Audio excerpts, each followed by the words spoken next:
एकदा अक्कलकोट येथे स्वामी समर्थ महाराज बसले होते. त्यांच्या दर्शनासाठी दररोज शेकडो भक्त येत असत. त्याच दिवशी एक गरीब अंध मनुष्य स्वामी महाराजांच्या दर्शनासाठी आला.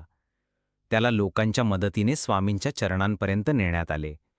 त्याने स्वामींना साश्रुपूर्ण नजरेने नमस्कार केला आणि म्हणाला, स्वामी, माझे जीवन अंधारात गेले. मला एकदाच तुमचं दर्शन व्हावं, हे माझं एकमेव स्वप्न आहे.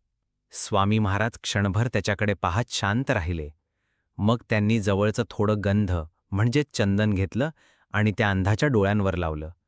स्वामी म्हणाले, बघ, आता डोळे उघड. त्या अंध माणसाने डोळे उघडले आणि काय आश्चर्य, त्याला सगळं स्पष्ट दिसू लागलं. स्वामींचं तेजस्वी रूप पाहून तो थक्क झाला, रडायला लागला आणि त्यांच्या चरणी लोटांगण घातलं.